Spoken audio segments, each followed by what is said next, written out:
Vamos lá. Antes de tudo, queria agradecer a vocês terem me ajudado lá. A aluna, eu fiz a prova dela, ajudei a fazer, ela passou. E está tudo em paz. Então, vamos hoje retornar. Nós paramos aqui, na última aula, nós estávamos falando sobre fluxo de pagamentos, né? O que eu falei para vocês que tinha o nome de cash flow, né? Então, cash flow é um termo utilizado para fluxo de caixa.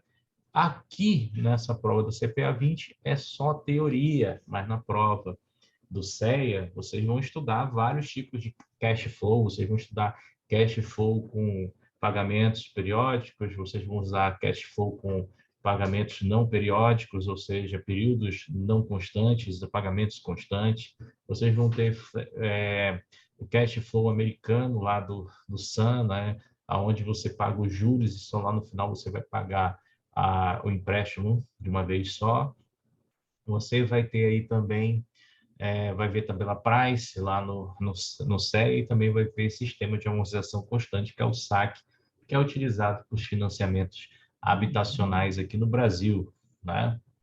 E hoje nós vamos dar uma detalhada nisso, né? Na aula passada nós conversamos sobre esse fluxo, né? Eu falei para vocês, né, desse fluxograma, nós conversamos sobre ele, falei para vocês, né, que quando eu tenho, né, uma movimentação de pagamentos periódicos que procedem da origem, né, dos recursos para o final, eu vou ter uma coisa que é chamada de taxa de capitalização, né? Eu vou ter uma taxa de capitalização, né? E essa taxa de capitalização ela vai ser utilizada para encontrar o nosso valor final da operação, que é o FV, que é nada mais do que o montante mais juros, né? E o contrário, né? Quando eu trago essa taxa, né, fazendo uma descapitalização dela, eu vou encontrar, né, o meu valor presente, que é o PV, né, que é o valor projetado para o início da operação, tá? E a gente chama de taxa de desconto, tá? Então, aqui surgem duas teorias para a prova de vocês, taxa de desconto, tá? Então, a primeira teoria, né, é essa verdinha aqui, né, a questão verde aqui que eu botei para vocês, onde eu faço taxa de capitalização, ela vai ser o somatório de todos os períodos, né, até achar o meu valor final, e a taxa de desconto, ela vai ser o desconto de todos os períodos, ou a subtração de todos os meus períodos, até eu achar o valor inicial da operação, tá? Então, senhores, essa seria a teoria. E o que seria o fluxo de caixa? O fluxo de caixa, ele é o desenho da minha evolução de pagamentos ou da minha evolução de investimentos durante o tempo. Então, você vai ter um fluxo de caixa tanto para investimentos, quanto você vai ter um fluxo de caixa para pagamentos. Se você tivesse pegado um empréstimo no banco, cada setinha dessa para cima é uma parcela de empréstimo que você vai estar pagando para a instituição financeira, tá? Se você faz uma aplicação no banco, cada setinha dessa para cima é um recebimento de juros que você vai estar tendo ao longo do período, tá? Então, essa aqui é a primeira teoria, tá? Eu vou seguir por aqui, vou apagar, vamos seguir aqui para a próxima lâmina. E existem aqui, né, exemplos de fluxos de pagamentos aonde eles não são constantes, tá? Esse fluxo de pagamento que ele não é constante, ele vai apresentar entradas, que são setas para cima, e saídas, tá? Ou seja, cupons e amortizações, tá? Isso aqui é muito comum também quando a gente faz um fluxo de pagamento de uma pessoa que aplica o investimento e faz o resgate parcial, aplica o investimento e faz um resgate parcial. Então, essa pessoa tem esse tipo de fluxo, tá? É muito comum esse tipo de fluxo nesses tipos de investimentos, tá? E nós vamos ter também um fluxo de pagamentos que ele é zero cupom. O que seria um fluxo de pagamento zero cupom? Observe que esse fluxo, eu não tenho nenhuma entrada e nenhuma saída, né, durante o período do investimento. O que acontece com esse fluxo? Você coloca um valor, você aplica um determinado valor e vai resgatar o montante lá no final. Aqui no final é que é feito o pagamento dos juros, tá? Esses títulos zero cupom, ou em inglês Zero Coupon Bond, tá? Esses títulos, eles são muito comuns, tá? Em títulos públicos federais. Exemplo, você vai ter a LFT, a NTNB, tá? Que é conhecida como Tesouro IPCA, tá? Mas o Tesouro IPCA do tipo zero cupom, tá? Ou principal, né? Chamo de principal, Tesouro IPCA principal, NTNB principal, tá? E a LTN, tá? LTN. Então, você vai ter o Tesouro Pré, o Tesouro Selic e o Tesouro IPCA principal. O que acontece quando você investe, por exemplo, numa LFT, numa NTNB, numa LTN? Você vai colocar o seu valor de investimento aqui, né? Vamos só fazer um cálculo a grosso modo. Imagina que você vai investir por um ano numa LTN, tá? A taxa de juros é 10%. É 10% ao ano, né?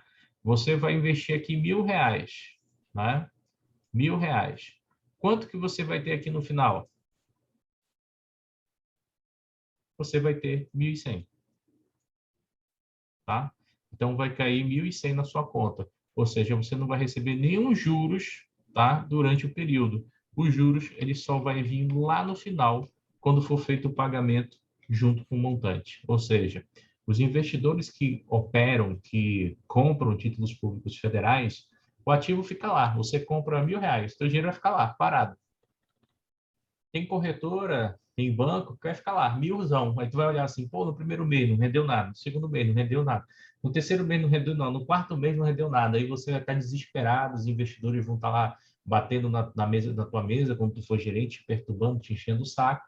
Mas como é título público, eles de zero cupom, o pagamento ele só vai ser feito lá no final do investimento, tá? Às vezes os investidores, por desespero, o que eles fazem? Eles veem que não está rendendo, acham que estão perdendo dinheiro, sacam o dinheiro. Só que quando eles sacam, eles não vão vender esse título para o governo de volta, como se fosse uma operação compromissada. Eles vão entrar no mercado secundário e vender para um outro investidor. Aí correm dois riscos: liquidez, né? Se tem outra pessoa interessada em comprar esse ativo. E o outro risco é a marcação a mercado, que já seria o risco de mercado. Qual seria o risco?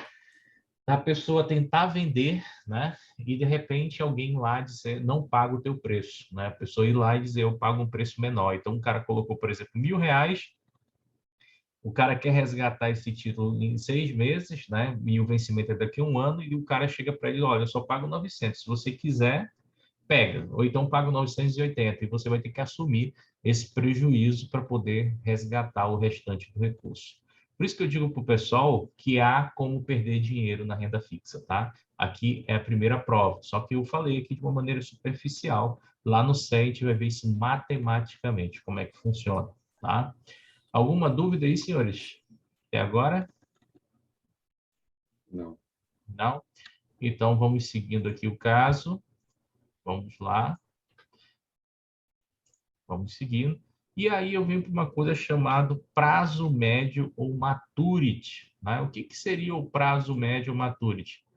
O prazo médio ele é definido assim, senhores. Imagina a seguinte situação. Vamos lá. Eu vou desenhar para vocês um gráfico aqui, tá?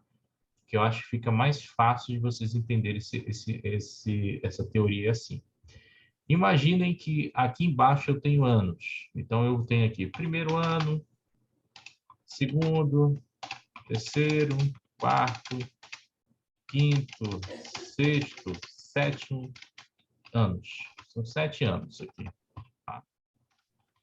Coluna de tempo, 7 anos. Tá? E aqui em cima, eu vou ter as taxas. Então, eu vou desenhar uma coluna de taxa aqui em cima. Vou desenhar aqui 14%, 10%, 5%. Tá? Então, você tem aí taxas e anos. Né? Imagina que nós vamos fazer uma carteira aqui. Vamos fazer uma carteira aqui recomendada só de renda fixa. Né? Então, a gente tem uma carteira de renda fixa.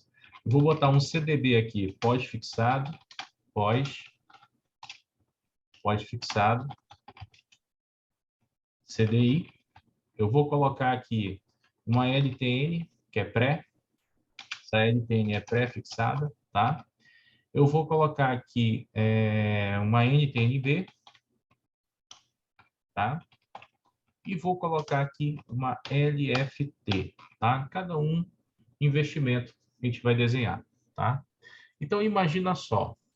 Imagina que a nossa letra pré-fixada, ela foi orçada na seguinte situação. O banco chegou para ti e disse, vou pagar 10% ao ano para você, tá?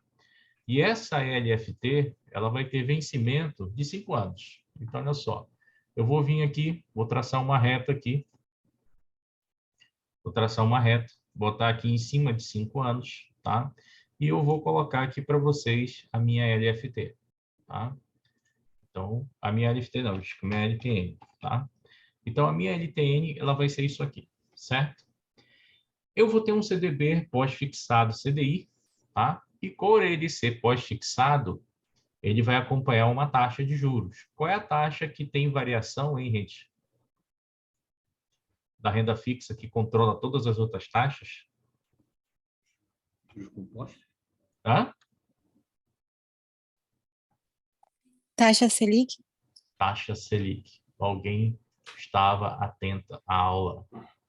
E eu acabei de fazer uma grande besteira. Fui dar um tab aqui e saiu tudo do lugar. Ai, ai. Vamos nós aqui de novo. Ah, não, voltou, ficou. Beleza. Então, taxa Selic.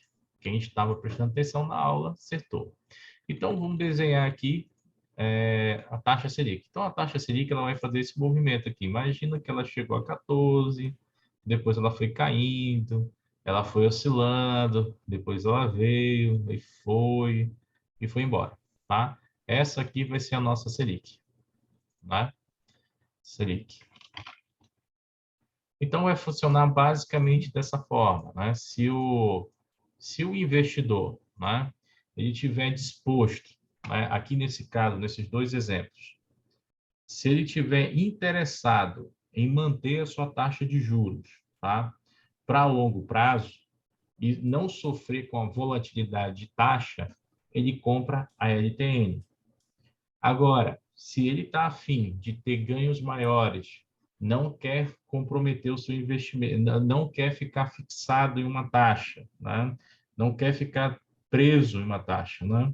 Ele pode ir lá e colocar o seu investimento na Selic, tá? Lembra daquela premissa, quanto maior o risco, maior o retorno? Quem é que vai ter maior risco entre esses dois investimentos? A taxa Selic, porque ela sofre mais variação. Observa que ela não é constante.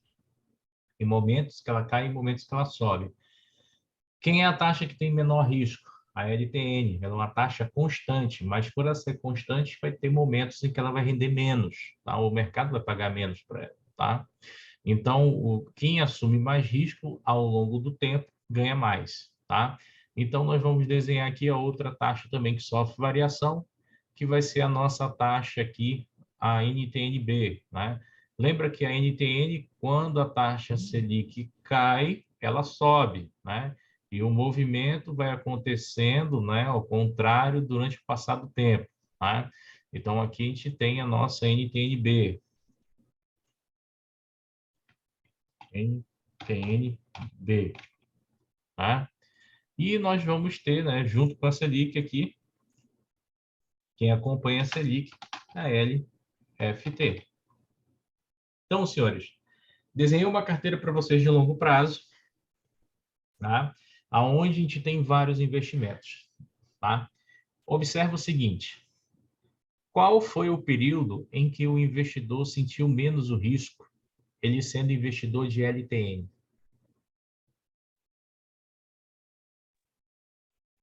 Não tem, né? Porque é uma taxa única, né? Alguém está falando aí, mas está muito baixo. Fala mais alto aí. Qual foi o período em que a taxa da LTN ela sofreu menos problema? Ó, o período que ela teve menos problema foi aqui, ó. Selic começa a cair, ela está bem aqui sinalizada e o PCA começa a subir. ou seja, menor do que um ano. Menor do que um ano, essa LTN ainda valia a pena ter na carteira, né? Depois de um ano, o que que aconteceu? O IPCA está ganhando dela. Então, o IPCA, por ele ser inflação, a inflação ela tira o poder de compra do investidor. O investidor teria que sair da inflação e fazer um par, sair da LTN e fazer um par inflação para poder se suportar, não é? Depois de um tempo, quem é que ficou ganhando no longo prazo? Quem foi a taxa que mais teve volume, teve mais retorno? Foi a Selic. A Selic ela derrubou todas as outras taxas no patamar do longo prazo. Então, aqui, senhores, nasce a nossa primeira teoria de prova, quando a gente fala de prazo médio ou maturity, né? Quanto maior o tempo, maior é o risco. Isso vale para todo investimento, renda fixa, renda variável, para qualquer um deles. Quanto maior o tempo, maior é o risco, né? E quanto menor o tempo, né, menor é o risco.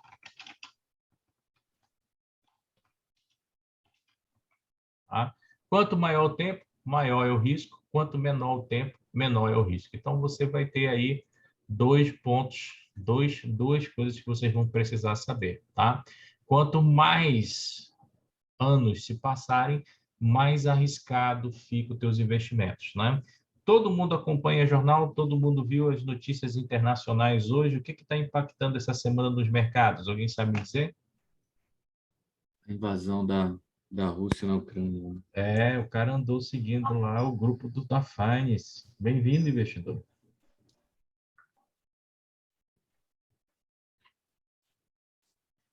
Bem-vindo, né? Então, essa semana está pesando a invasão russa, né? A Rússia está mobilizando tropas lá na fronteira da Ucrânia e nós estamos tendo a OTAN mandando tropas para lá e os Estados Unidos porta-aviões e com as tropas em prontidão para retirar cidadãos americanos da Ucrânia. Né?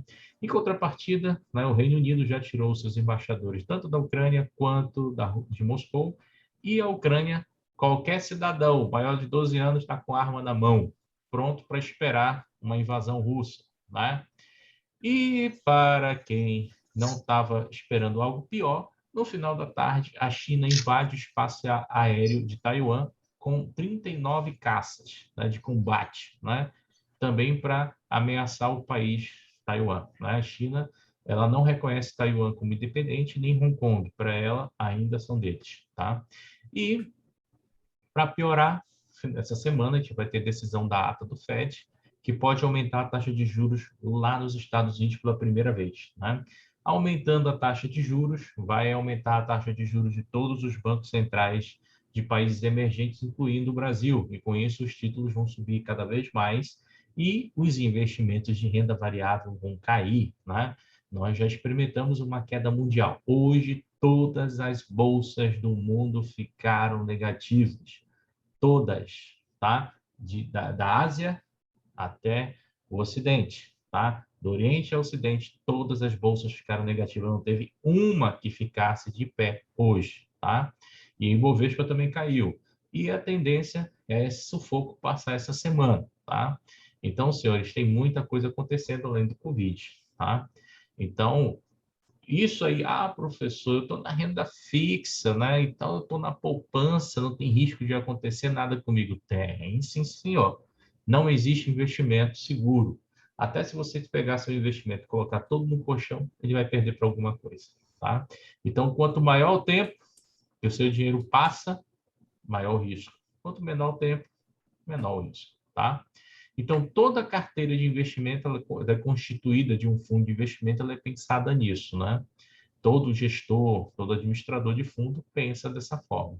E isso, eu posso pagar esse desenho, todo mundo compreendeu? Para seguir para o próximo? Pode ser. Pode, né?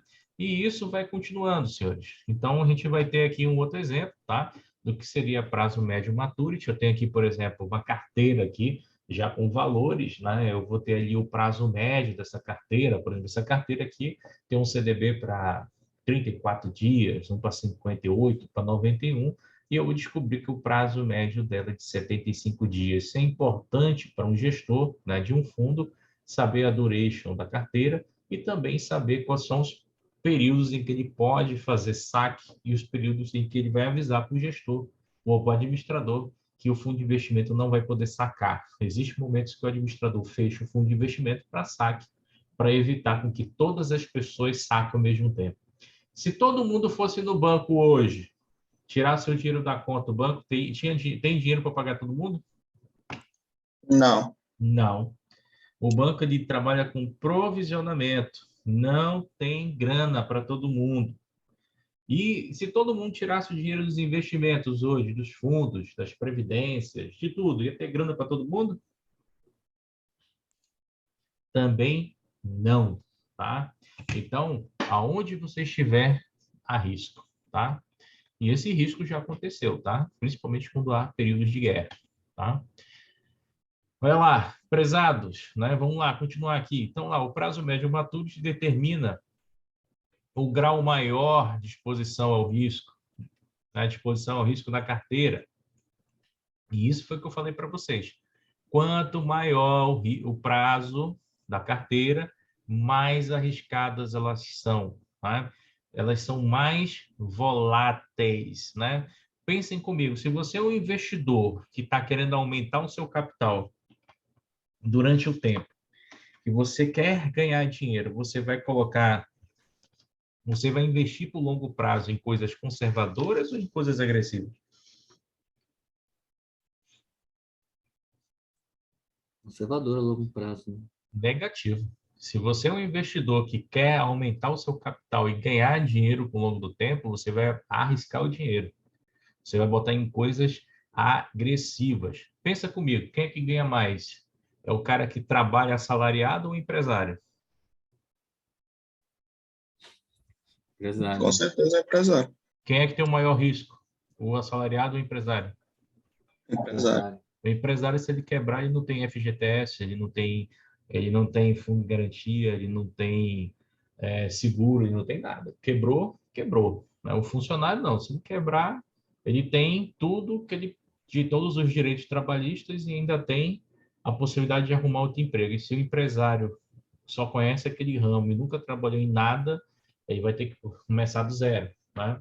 Então, aquilo que tem o maior risco é o que dá o maior retorno. Né? Então, toda vez que vocês pensarem em investimento, sempre faça analogia. Você quer ser empresário, você quer ser funcionário. Se você for funcionário, investimentos conservadores. Se você quer ganhar mais, pensa como empresário, vai para coisas mais agressivas. Né? Dessa forma, você vai entender como é que funciona o mercado de ações, né? E o mercado de derivativos e principalmente os de fundos imobiliários. Né? Para quem acha que fundo imobiliário não tem risco, fundo imobiliário tem o mesmo risco de uma ação. Tá? Tem gente que vende aí a ideia, principalmente youtubers, que fundo imobiliário não tem risco. Tem risco, sim, senhor. Tá? Então, essa é a ideia do prazo médio. E aí nós chegamos à taxa interna de retorno, né? A TI. Para que a TI é utilizada? A sorte de vocês é que a prova de vocês não contempla cálculo. Quando eu fiz a minha em 2006, CPA 20, eu tinha cálculo e eu tinha que saber esse cálculo aqui. Tá? Para vocês vai vir uma mera teoria dizendo o seguinte, o que é a taxa interna de retorno? A taxa interna de retorno, senhores, a TIR, tá? A TIR, ela não pode ser, tá? Igual e nem menor à taxa livre de risco. Tá? Livre de risco. Quem é a taxa livre de risco no Brasil? A taxa de juros doméstica no Brasil? É a Selic. Tá?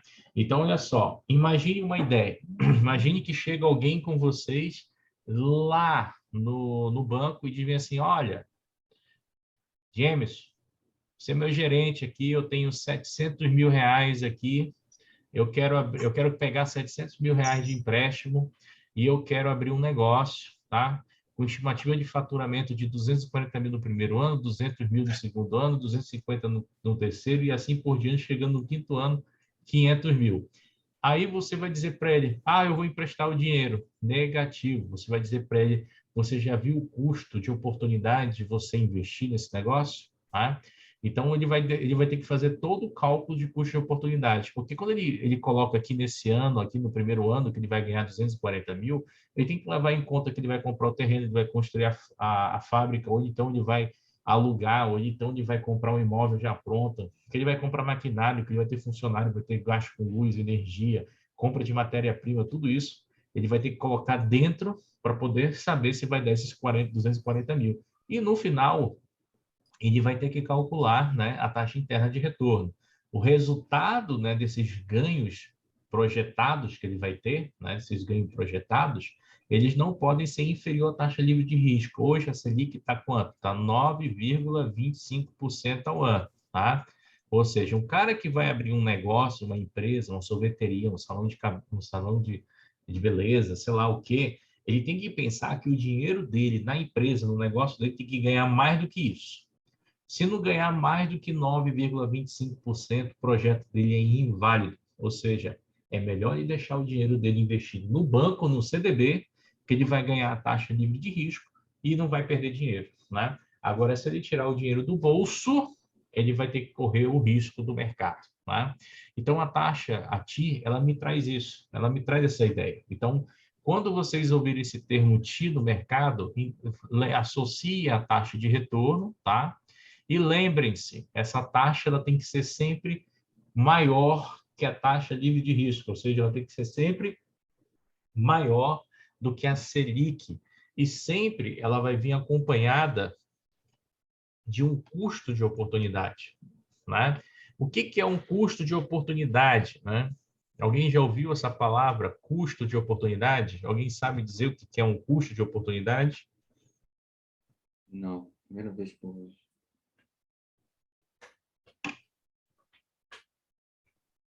Custo de oportunidade, senhores, ele é nada mais, nada menos, tá, do que você ter opções onde você pode colocar o seu dinheiro. Exemplo, voltando à ideia da empresa lá, você foi até o seu gerente, você tem 700 mil, né, que você quer pegar emprestado no banco. Ou você tem esses 700 mil, vamos supor que você tenha, né? Você tem três opções. Ou você investe em investimentos conservadores que rendam a taxa de juros para poder manter o capital, ou você abre um negócio próprio, aí você pode escolher lá qual tipo de negócio próprio que você quiser, ou você arrisca na bolsa, tá? Seriam as tuas opções, tá? E aí o que acontece? Você pode analisar da seguinte forma: pô, eu acho que investir na bolsa é muito arriscado, então isso aqui cai fora, né? Ah, abrir um negócio é muito arriscado, então isso aqui cai fora. Então, o teu custo de oportunidade vai ser deixar o quê?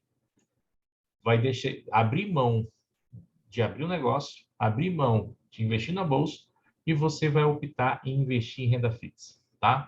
O custo de oportunidade é nada mais, nada menos do que a opção de investimento que eu estou desprezando, ou seja, aquilo que eu desprezo é o meu custo de oportunidade. Exemplo, vocês já ouviram falar de alguém que se arrependeu de ter feito uma coisa?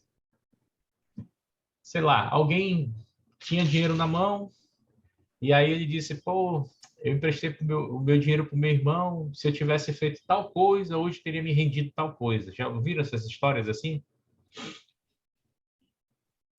Muitas vezes. Muitas vezes, né? Sabe o que é essa tal coisa que esse cara não fez? É o custo de oportunidade dele. O custo de oportunidade sempre ele vai aparecer para vocês, né? Só que para você acreditar nele, vai exigir duas coisas de vocês. Primeiro, conhecimento. Você não abre um negócio, você não investe seu dinheiro se você não conhecer. Segundo, coragem. Porque às vezes você pode até conhecer, você pode até saber de como funciona o negócio, pode ser até bom de investimentos, mas se você não tiver coragem, você não coloca o seu dinheiro, entendeu? Então, imagina só, né? Vou tirar o exemplo aqui, empresa, né? Imagina que a gente tem duas opções aqui para investimento, né? A gente tem a opção bolsa e a opção investimentos, né? Alguém vai estar aí e vai dizer assim, pô, eu sou conservador, eu não tenho coragem de ir para a bolsa. Então, você investe em renda fixa. Se você investir em renda fixa, o teu custo de oportunidade é a bolsa. É aquilo que você vai abrir mão. Agora, tem gente que está me ouvindo o seguinte, pô, eu detesto a renda fixa, rende muito pouco, e eu quero me arriscar mais para lá na frente ter dinheiro. Ou então, se eu não tiver dinheiro, pelo menos ser dono de uma empresa dessa e viver de dividendos, né? Então, o meu risco vai ser bolsa. Quando o cara opta pela bolsa, ele abre mão de quem? da renda fixa. Então, o custo de oportunidade dele vai ser a renda fixa. Lembra, é sempre as alternativas que eu estou excluindo do processo. É sempre o contrário, tá? E aí surge uma questão na prova dos senhores. Tem uma questão que é justamente isso, né? Essa questão eu vou até escrever aqui para vocês terem uma ideia de como ela vem lá na prova, tá? Não é difícil, o entendimento dela que pode complicar um pouco. Imagina só, um investidor detém uma carteira de ações, tá? No valor de 1 milhão.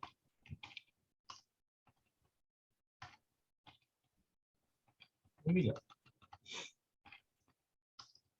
1 milhão. Diante disso, qual seria o melhor custo de oportunidade? Letra A, CDB. Letra B, LST. Letra C, debêntures. E letra D, fundos de investimentos. Quem quiser pode responder, pode até marcar aí, riscar aí a resposta.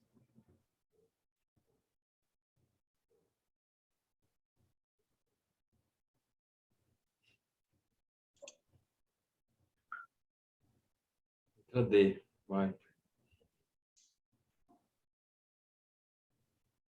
Eu iria na letra B também.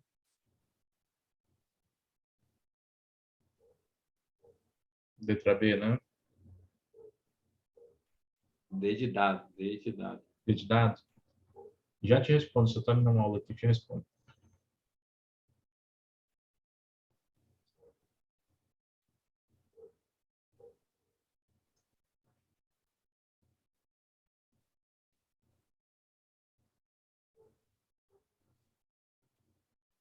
E aí, D de dado, o que mais?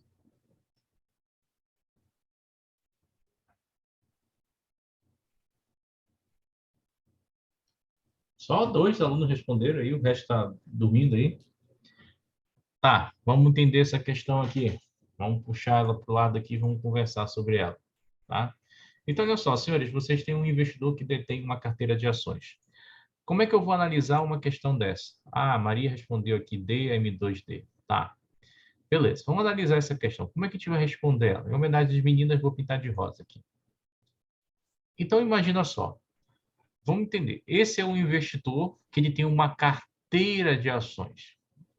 Vocês que estão me ouvindo classificariam a carteira de ações dele como investimento agressivo ou investimento conservador? Agressivo. Agressivo. Todo mundo concorda que é agressivo, certo? Agressivo. Beleza. Se você concordou para mim que é agressivo e você entendeu o que é custo de oportunidade, você vai me dizer para mim que eu tenho que ter o custo de oportunidade desse cara seria colocar em uma coisa contrária ao que ele tem. Concorda comigo? Sim, sim. E, de preferência, de menor risco, né? Então, ações têm maior risco e agora nós vamos procurar algo com menor risco para esse cara, né? Quem é que tem o menor risco aqui? Deixa eu ver. Vamos começar pelos fundos de investimento. O fundo de investimento, ele já começa aqui, ó. Ele não tem fundo garantidor de crédito. Ou seja, se ele quebrar, o investidor não recebe nada. O fundo de investimento é uma empresa, tá? Quantos fundos, Paulo, você já conhece que quebraram no Brasil? Eu conheço pouquíssimos, mas eu sei que já quebraram alguns. Então, só o fato do fundo não ter esse fundo garantidor de crédito e o fundo de investimento ser uma empresa, né, ele já caracteriza ter um grande risco, tá? Só que o fundo de investimento, se eu fosse traçar uma hierarquia, o fundo de investimento ele não seria o nosso investimento de maior risco, tá? Nosso investimento de maior risco aqui, ele é a debênture. A debênture é o nosso investimento de maior risco. Ou seja, da renda fixa, a debênture se torna arriscada porque ela é um instrumento feito por uma empresa SA para captar recursos. Se a empresa SA quebrar, acabou a debênture, né? O fundo de investimento seria o nosso segundo investimento de maior risco, né? E aí sobraram dois, CDB e banco, né? Banco e governo, CDB e LFT. Quem é mais fácil de quebrar? Dar um calote no país. É mais fácil quebrar um banco, é mais fácil quebrar o governo? Um governo. Banco. O banco. O banco é muito mais fácil quebrar. Quantos bancos vocês já conheceram que em 10 anos quebraram? Ó, eu conheço o Banco Santos, Cruzeiro do Sul, né? Banco Rural, né? Quem mais? Os bancos de estados todos quebraram, né? Tanto que o Bradesco assumiu uma galera aí, né? Então é muito mais fácil quebrar um banco. Então o banco seria o nosso investimento de terceiro risco, né? E quem seria o nosso investimento de menor risco? O governo. Então o governo seria a minha resposta. Então assim, é uma questão simples, só que para respondê-la, eu preciso analisar uma série de questões, tá? Então, eu preciso conhecer bem os produtos para saber os riscos desses produtos e também preciso ter a ideia do que seria custo de oportunidade, tá? Então, o custo de oportunidade é sempre aquilo que eu abri mão, tá? No caso desse investidor de ações, o que ele abriu mão foi ter uma carteira de renda fixa conservadora. Todas as questões, todas as alternativas são renda fixa. Só que tem umas que têm mais risco do que as outras, né? E aí, dessas alternativas, eu vou ter que procurar de menor risco, né? Menor risco de crédito, né? Ou seja, eu estou equiparando todas essas alternativas pelo risco de crédito, né? Pelo risco de mercado e pelo risco de liquidez. Aqueles que tiverem um menor risco é que vai ser a opção. Então, no caso aqui, governo, tá? É mais fácil quebrar um banco, quebrar um governo, tá? Todo mundo entendeu isso? Yes. Yes, né? Então, espere uma questão assim ou nenhuma, tá? Às vezes cai uma dessa na prova, às vezes não cai nenhuma, tá? É bem tranquilinho esse entendimento, tá? Vamos seguir, vamos seguir, vamos seguir. Dúvidas podem interromper, tá? E aí nós vamos conhecer aqui a nossa ideia de taxa livre de risco, né? Nós falamos ali que a nossa taxa livre de risco é quem? É a Selic, né? Então, está aí um nome, taxa livre de risco. Toda vez que eu falar da taxa livre de risco, ela é a Selic, ou seja, é a taxa padrão do mercado, tá? E eu já vou antecipar uma coisa lá do último módulo. Quando vocês ouvirem esse termo taxa Selic, taxa livre de risco, entendam o seguinte, além de ser um investimento, além de ser uma taxa conservadora, ela remunera, tá, os investimentos que têm um risco de crédito teoricamente inexistente. Ou seja, primeira teoria, tá? Primeira teoria. Essa taxa aqui ela vai remunerar, tá? Os ativos de renda fixa que teoricamente eles têm pouco risco de crédito. Quem seriam esses títulos? Os títulos públicos federais, tá? Então, teoricamente. Por que eu digo teoricamente? Porque o governo pode quebrar um dia? Pode. Ninguém é isento de quebrar, né? A gente tem vários exemplos de países aqui na América do Sul que quebraram. E o Brasil já quebrou, tá, gente? Várias vezes, tá? O Brasil, quantidade de planos que nós tivemos aí, né? Já demonstra quanto que a gente já quebrou. O Brasil está bem hoje? Tá, mas a gente não sabe até quando, tá? Mas ele está muito bem, ele está, tá? Mas se for mal administrado de novo, quebra, tá? Então, essa taxa remunera os títulos teoricamente, tá? Com risco de crédito teoricamente inexistente. São os títulos públicos federais, tá? Mas quando eu falo dessa taxa livre de risco, eu tenho que entender que o desvio padrão dela é zero, tá?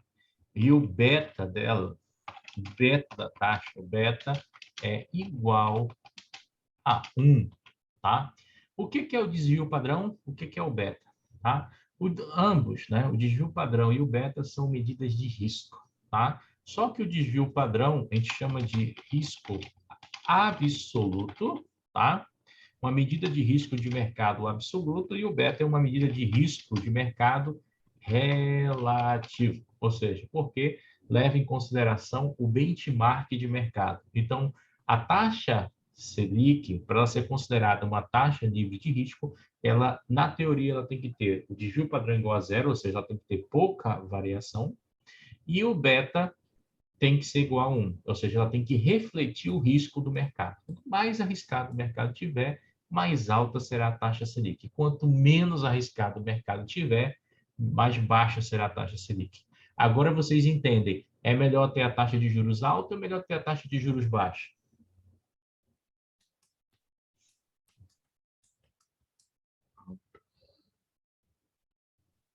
Quanto mais o Banco Central aumentar a taxa de juros, mais risco o Brasil corre. Qual é o maior risco que o Brasil corre? De ele não conseguir honrar o pagamento da dívida pública. E aí a taxa vai aumentando, e vai aumentando o custo público do Brasil. O custo público do país hoje é de 88% do PIB, e eu estou achando que esse número está defasado, porque à medida das despesas que o Brasil tem, né, já era para a gente ter ultrapassado 100%. Né? Todos os países da Terra, com exceção do Brasil, já ultrapassaram, a maioria já ultrapassou, tá, 100% do PIB por causa dos enfrentamentos contra o Covid e por causa de escassez de algumas coisas. Tá? O Brasil ainda está em 88%. Tá? Não sei se até onde esse número é verdade ou é mentira, tá? Mas essa é a verdade. Tá? Certo, senhores? Tranquilo com o entendimento aqui? Posso pagar? Acho Pode. que pode. Está todo mundo quieto aí. E aí, senhores, vamos seguir. Né? Nós vamos ter aqui a ideia do que é retorno histórico e retorno relativo. Alguém já chegou para vocês e disse assim, olha, era tão legal quando meu avô investia na Petrobras e ela dava dividendos lá na década de 70, década de 80, década de 90 e dava até para comprar apartamento. Vocês já ouviram essa história aí? 2000, né? O que é o retorno histórico? O retorno histórico é quando eu baseio, né? É quando a minha análise, né, para investir, ela está relacionada a eventos históricos, principalmente data. Né? Então, imagina só essa ideia aqui. Né? Olha lá, é um ganho de valores absolutos e normalmente para esse percentual apurado de um cálculo simples matemático. Valor da venda dividido pelo valor da compra, 1 menos vezes 100. Tá? Imagine só, seu cliente comprou um CDB num valor da aplicação foi de 25 mil, resgatou 28, 6 meses depois era 12%. Tá? O que eu tenho aqui em relação... Engasguei aqui. Em relação a esse CDB, né? Foi um fato isolado. Isso aqui poderia ter acontecido ano passado, poderia ter acontecido 10 anos atrás, tá? Eu poderia ter colocado aí uma data de 1970, uma data de 2000, uma data de... Se der a ideia de passado, tá? É retorno histórico. Ou seja, o cliente está baseado apenas na taxa passada. Senhores, qual é a possibilidade de eu ter 12% hoje no CDB? É muita ou pouca? Hoje é muita, porque a taxa de juros subiu. Mas se eu perguntasse para vocês isso 2 anos atrás, vocês iam dizer pouca, porque há 2 anos atrás a taxa de juros era 2%. Quem lembra, né? Quem lembra sabe disso, tá? E aí nós vamos seguir para que é o retorno relativo, tá? A teoria do retorno relativo, ela está contemplada nessa palavra, relativo. Relativo tem relação. Relação ao quê? Ao benchmark, né? Então, imagina lá, você vai lá para o seu gerente, você quer investir em um fundo de investimento, diz para ele assim, olha, eu quero investir num fundo de investimento que segue o Ibovespa, né? Então, o teu retorno é relativo, que ele tem relação com o Ibovespa. Eu quero aplicar numa renda fixa que renda 100% CDI. Então, o teu retorno desse investimento vai ser relativo, porque você está baseando o ganho no CDI. Eu quero aplicar no investimento que paga IPCA. O teu retorno do investimento vai ser em relação ao IPCA. Então, o retorno relativo está sempre ligado a uma taxa, a um benchmark, a um parâmetro de mercado. Tá? Essa seria a ideia teórica para vocês. Tá? Então, aqui são teorias básicas, tá? Nada muito fora do padrão, coisas bem simples, possibilidade de cair na prova de 1 a 0, tá? não cai muito. E nós finalizamos o módulo 3, até que enfim, tá?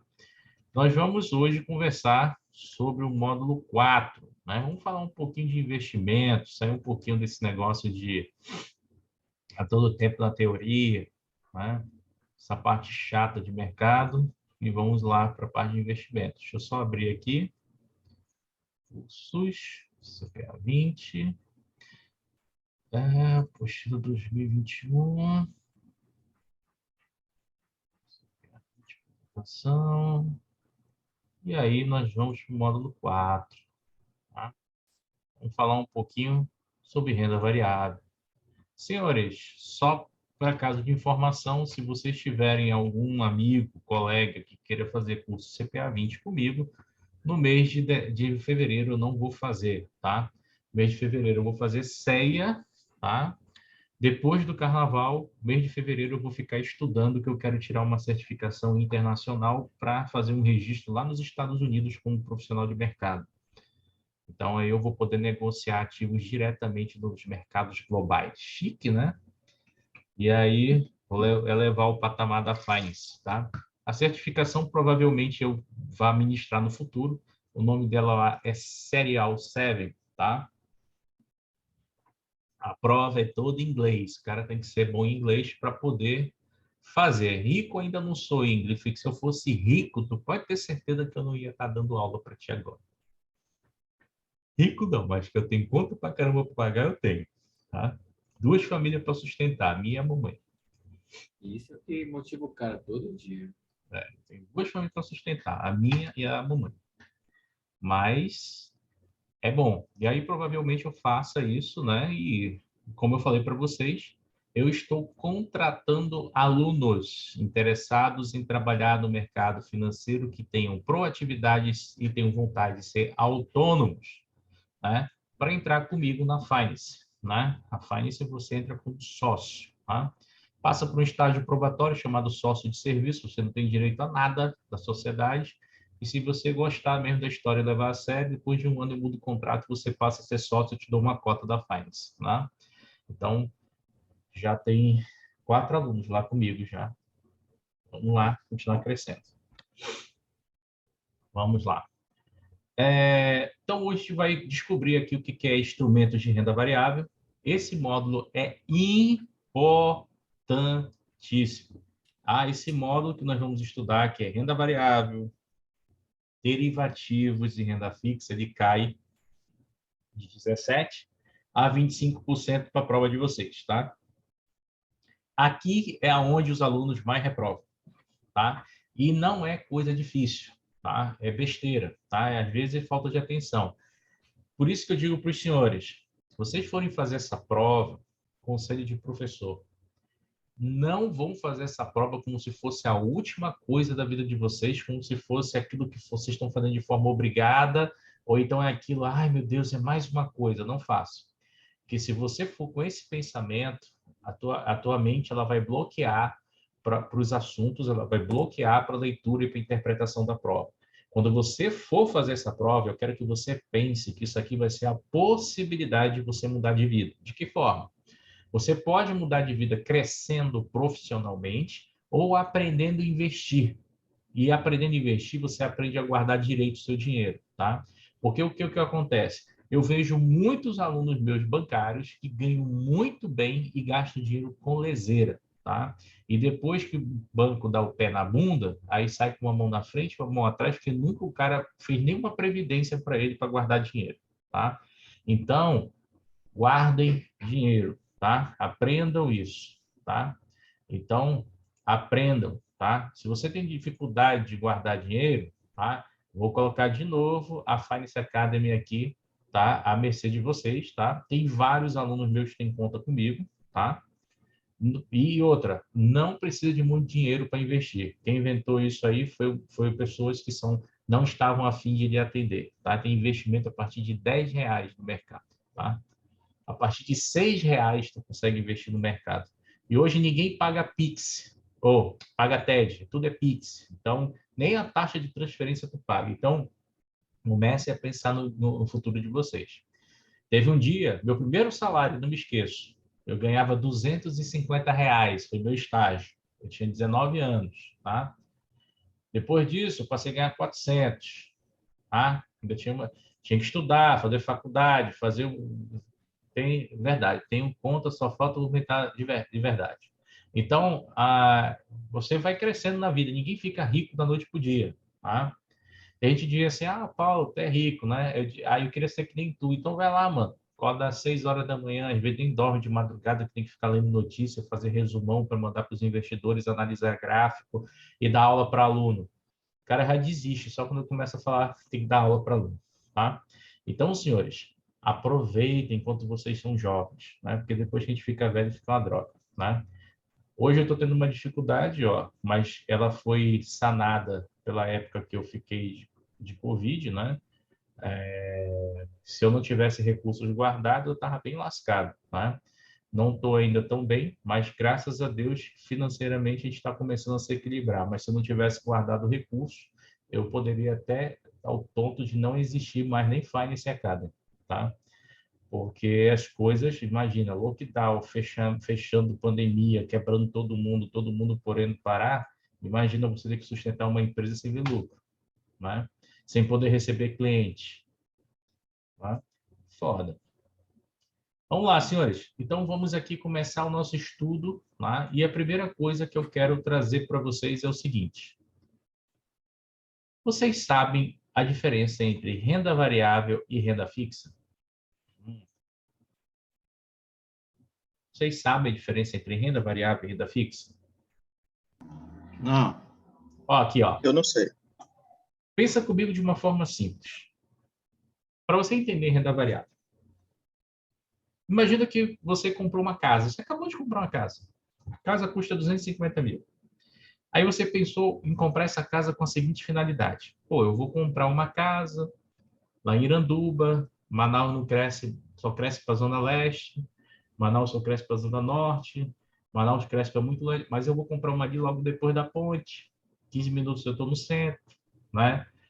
Vai começar a crescer aquele pedaço, vai ter o centro, a universidade, cidade universitária lá, vai valorizar o imóvel, e no futuro eu vou vender por 400 mil. Então, olha só a visão que você teve. Você comprou algo por 200, você não tem pressa para investir, para vender, e a sua finalidade é esperar valorizar para poder vender, né? E quando você vender, você vai fazer jus ao que a gente chama de ganho de capital, ou seja, a diferença do preço de compra com o preço de venda. Assim é renda variável. Você compra uma ação, né? Você pensa no futuro. Pô, eu vou comprar Petro. Por que eu vou comprar Petro? Eu vou comprar Petro porque pode ter um conflito lá com a Rússia, vai morrer um monte de gente, a Rússia vai trancar a torneira lá do petróleo, do gás, né? E o petróleo vai subir. Né? Esperem um barril de petróleo aí, $100, e a gasolina do Brasil aqui beirando 10. Né? E aí, o que você vai fazer? Vai lucrar. E aí, quando a Petro lucrar, você compra num preço, 31, e vai vender num preço, 40. A diferença entre um preço e outro é o que você chama de ganho de capital e é o teu investimento. Tá? Então, isso que é a diferença entre investir em ações. Quando você investe em ações, é como se você comprasse um bem que você vai esperar valorizar e vai vender lá na frente. Qual é o risco das ações? É que esse bem pode não valorizar. Qual é o risco dessas ações? Por exemplo, eu falei para vocês, né, que vai acontecer uma guerra na Rússia e pode aumentar o preço do petróleo, tá? Mas, de repente, sei lá, algum outro país consegue furar um poço de petróleo e supre a demanda da Rússia e pronto, o preço do petróleo continua a mesma coisa para todo mundo. Ou então até baixo. Ou então descobre um combustível que seja melhor do que petróleo, não polua tanto, e resolva a situação do mundo inteiro. Né? Então, todas essas variáveis, elas podem impactar no teu investimento. Né? Mas o detalhe é compra e venda. Tá? E o que é renda fixa? Renda fixa está atrelada a uma renda fixa. Você vai receber uns juros. E esses juros ele pode ser pré ou pós. Só que tem um detalhe, senhores. Os juros ele pode variar tanto para a forma positiva quanto para a forma negativa. Tá? O teu investimento, se ele for atrelado a um benchmark, PCA, ele pode oscilar tanto para cima quanto para baixo. Se for atrelado ao CDI, tanto para cima quanto para baixo. Se for pré-fixado, Pré-fixado vai ficar lá até o investimento, até o final. Mas se você vender antes, você vai ficar também a marcação do mercado, que pode ser para cima ou pode ser para baixo. Então, a renda fixa ela também sofre variações, tá? Dependendo do seu benchmark. Então, a renda fixa, qual é a diferença entre a renda fixa e a renda variável? A renda fixa ela paga cupom periódico, ela paga juros periódicos. E a renda variável, você só ganha dinheiro quando vende. Essa é a principal diferença entre um e outro, tá? E a gente vai conhecer hoje um dos principais instrumentos de renda variável, que são as ações das empresas S.A.s, tá? Então, vamos lá. Então, quando a gente fala de ações, senhores, o que é uma ação, né? A ação, ela é a menor parte do capital social de uma empresa S.A. Ou seja, é um pedaço da empresa S.A. É um pedaço, tá?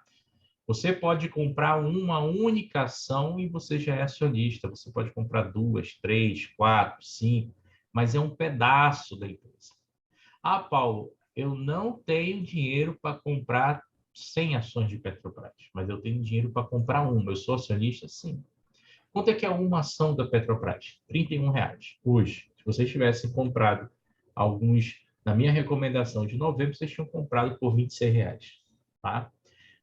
Ah, Paulo, eu quero comprar uma ação de Vale hoje. Quanto é que ela está? R$ 83, 84, variando nessa faixa aí. Se tivesse comprado uma recomendação que eu fiz em setembro, teriam comprado a R$ 76. Tá? Você pode comprar uma, 2, 3, 4, não importa a quantidade. Você comprou uma ação, você passa a ser chamado de acionista. Tá? O que é um acionista? É uma pessoa que detém uma parte da empresa e ela tem direitos, né, e deveres. Né? E quais são os principais direitos que um acionista tem? Todo mundo que investe no mercado de ações vai atrás de uma coisa chamada dividendos. Né? Então, você vai receber dividendos. Né? O que é dividendo? A empresa vai dar lucro e ela vai te pagar dividendos. A empresa dá lucro e ela te paga dividendos. Hoje, quem mais está pagando dividendos são as empresas de commodities. Antes, quem mais pagava dividendos eram os bancos. Os bancos estão pagando pouquíssimo. Estão lucrando muito e não estão pagando nada para os acionistas, tá? Quase nada. E olha só, então você passa a ser chamado de acionista. Mas existe só isso que você pode ganhar com ações? Não. Você pode ganhar direito a voto, você pode participar, de acordo com o número de ações que você tiver, de uma assembleia e decidir o futuro de uma empresa. Você pode alugar suas ações, né, para outro investidor, como se aluga uma casa e cobrar um aluguel dele. Você pode especular com suas ações. Né? Exemplo, Paulo, eu acredito que a Petrobras ela vai subir até uns R$ 40. Você pode fazer, só que eu não sei quando isso vai acontecer. Tu pode fazer um lançamento. Você pega uma opção, lança uma opção de ação com um preço de R$ 40 e o cara vai ter um outro investidor que vai especular contigo. Ele vai te pagar um prêmio para ter o direito de comprar essa tua ação por R$ 40. Se a ação chegar a R$ 40, é dele. Ele te paga os 40 e fica com as ações. Se a ação não chegar aos 40, ele perdeu a aposta e te pagou o dinheiro do prêmio. E tu continua com as ações. Então, tem N formas de você ganhar dinheiro com ações, tá? N. O que vocês imaginarem tem. Até o que não imaginar tem como ganhar dinheiro com ações. Então, a ação é esse pedaço, essa fatia que te dá o direito, né? Só para vocês terem uma ideia, ano passado, em setembro, eu tive um investidor que ele recebeu 98 mil de dividendos da Vale. Imagina, você tem uma ação, aí de uma hora para outra cai 98 mil na tua conta, assim, pum! Aí aparece lá escrito, distribuição de lucros Vale do Rio Doce. Detalhe, isento de imposto de renda pessoa física. Né? Imagina, né? Ele comprava um carro, dava entrada no apartamento, né? Aí agora esse ano a Vale vai pagar mais um pouquinho. Né? Eu já fiz a projeção para ele de quanto vai entrar o dobro disso, né? Porque ele tem mais ações agora. Então imagina, eu já falei para esse cara que ele não precisa mais trabalhar, entendeu? Ele trabalha se ele quiser, ele continua trabalhando, continua ativo, mas ele trabalha se ele quiser, ele recebe dividendos, tá? Se ele dividir os dividendos dele, que ele recebe de Petro, Vale e outras empresas, ele ganha um salário de 40 mil no mês. Divide por 12, dá 40 mil no mês, detalhe, isento de imposto de renda. Entendeu? E esse cara, ele conseguiu, assim, papou de uma hora para outra? Não, esse cara ele veio anos guardando dinheiro, né? Anos guardando dinheiro. Eu fiz um cálculo lá na Finance que se você guardar dinheiro, né? Não precisa ser muito, R$ 500, R$ 1.000, em determinadas ações, né? Em determinados momentos, você chega em 1 milhão em 10 anos. Sim, até em menos, né?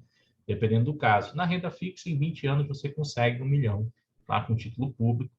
Dá para comprar um apartamento à vista, dá para imobiliar o apartamento todinho, ainda sobra dinheiro, né? Agora, pergunta, problema? Você tem paciência para guardar? Tudo em investimento tem que ter paciência e disciplina. Tem um cara que eu gosto muito dele no mercado, que o nome dele é o Warren Buffett. Sabe o que o Warren Buffett diz? Ele diz o seguinte, uma frase que, para mim, ela é verdade absoluta. O mercado, ele é um transferidor de lucro entre pessoas pacientes e impacientes. Ou seja, as que são impacientes pagam para quem é paciente. Entendeu? Então, senhores, renda variável. Eu falei para vocês, menor fração do capital social de uma empresa SA, tá? Como é que a empresa abre, né, o seu capital? A empresa, ela vai abrir o seu capital, ela vai atrás de uma instituição financeira, tá? E essa instituição financeira, eu já vou cantar a pedra para vocês. Ela é chamada de banco coordenador. O que é esse banco coordenador? Pode ser uma corretora de valores de títulos, sociedade corretora de títulos e valores imobiliários, pode ser uma sociedade distribuidora de títulos e valores imobiliários, pode ser um banco de investimento, um banco múltiplo com carteira de investimento. E o que esse banco coordenador vai fazer? Ele vai sentar com a empresa, tá? Vai fazer o estudo dessa empresa, vai contratar uma auditoria e vai fazer todo o processo para que essa empresa faça o seu IPO, né? O que é o IPO? Initial Public Offering, ou seja, o seu IPO é a sua oferta pública, né? Aonde as ações dessa empresa vão ser negociadas no mercado. E aí nós vamos ter várias instituições, tá? Que vão estar trabalhando, né, para vender essas ações para o público investidor.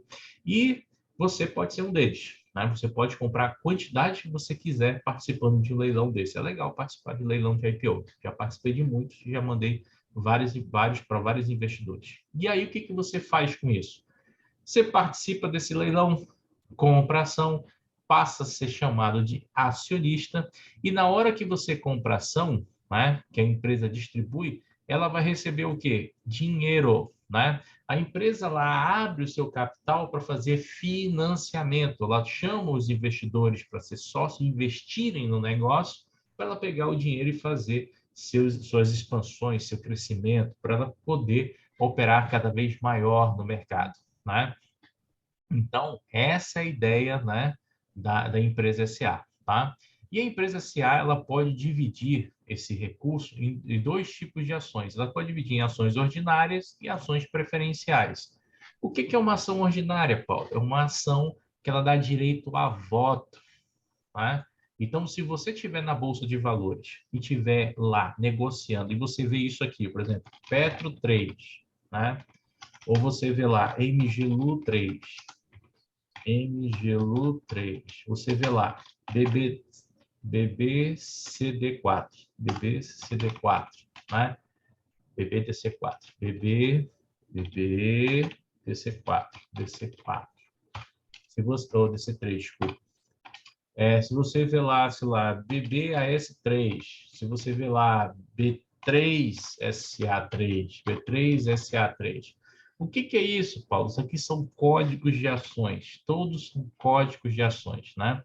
Para quem não conhece, né, a gente vai dizer quem são elas, tá? Todas elas são ações negociadas na Bovespa e pertencem ao índice Bovespa, tá? Então, olha só o seguinte. Sempre uma ação vai ser formada por 4 letras. Sempre vai ser formada por 4 letras. Sempre vai ser formada por 4 letras, né? 4 letras, né?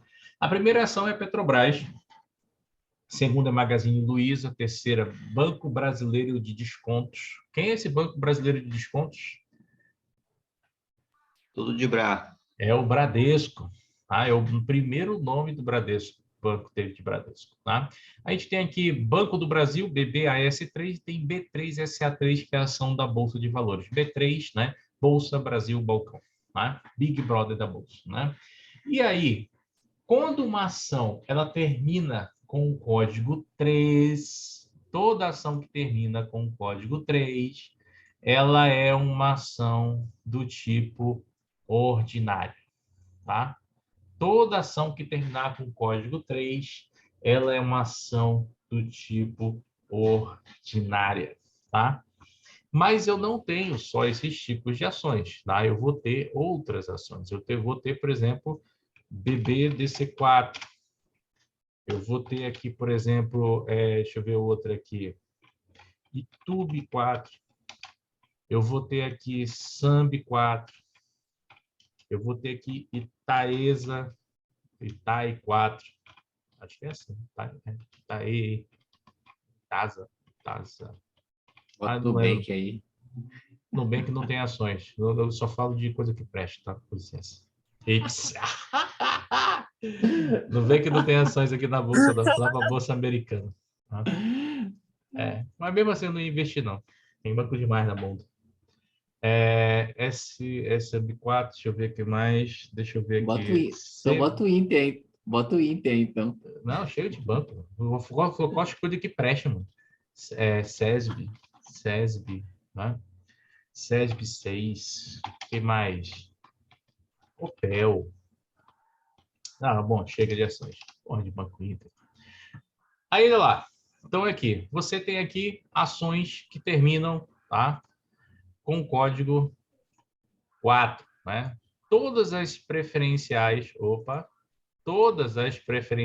elas vão terminar com o código 4, tá? Todas as preferenciais terminam com o código 4. Mas existem, né, empresas que elas têm ações preferenciais, mas com código diferente, né? Use Minas aqui, 5, tá? Elas possuem códigos diferenciados, a gente chama de ações, elas também são ações preferenciais, tá? Mas elas são ações, vamos dizer assim, que pagam dividendos diferenciados. Elas têm um nome diferente, mas são preferenciais, tá? A gente vai já ver o nome, porque na minha cabeça eu não estou recordando, não. Mas também são ações preferenciais. O que é comum na Bolsa? 3 e 4, tá? Por curiosidade, existem ações que têm o código 11, igual de fundo imobiliário. Então, você tem aqui o Sambi 11, você tem aqui, acho que é Itai 11, é isso mesmo, Itai 11, Itaesa, tá? O que essas ações têm em comum? Na hora que você negocia uma ação do tipo 11, aqui, ao mesmo tempo, você pode estar comprando uma ação ordinária, uma ação preferencial, ou duas ordinárias, duas preferenciais, ou 4 ordinárias e 2 preferenciais, depende do combo, tá? Então, as ações de tipo 11 são chamadas de units, tá? Elas existem, são negociadas na bolsa, tá? Você compra um combo e recebe dividendo pelo combo, tá? Mas, na regra, 3 ordinária, 4 preferencial, tá? E aí, definidos os códigos das ações, definidos os tipos de ações, depois, né, esse nosso banco, né, coordenador, ele vai trazer as garantias, né, vai trazer o prospecto e vai encaminhar toda essa documentação para a CVM. E a CVM é que vai dizer, olha, essa empresa pode ir para o IPO, olha, essa CVM não vai poder abrir para o IPO. Para a empresa não abrir para o IPO, né, existem pontos que caem na prova de vocês. Primeiro ponto, a empresa não pode ter pendências na justiça, nem ela e nem os sócios, tá? Se tiver pendências na justiça, CVM não autoriza para o IPO, tá? Segunda coisa, a CVM, ela não vai permitir uma empresa abrir para o IPO, uma empresa que está quebrada e que vai lá para a Bolsa só para fazer caixa, para, vamos dizer assim, para quitar dívidas. Ela não pode fazer esse tipo de financiamento. A empresa, para ir pegar dinheiro na bolsa, ela tem que estar, ok, sem dívidas, tá? Então, essas duas situações você já tem que conhecer. Então, a empresa não pode ter, né, esse tipo de situação. Terceiro, A CVM pode barrar o IPO de uma empresa se acontecer um crime chamado insider trading. Que crime é esse que a gente viu no módulo 2? Vazar informação privilegiada. Vazar informação privilegiada, ou seja, antes de abrir o IPO, alguém, ou da diretoria da empresa, funcionário da empresa, ou alguém do banco que está fazendo lá parceria, alguém vazou essa informação para o mercado. Não pode. Se vazar, ela pode cancelar o IPO, tá? Então, essas são as situações, tá? Essas são as situações que a CVM ela pode cancelar um IPO. Dúvidas, senhores? Até aqui? Posso seguir?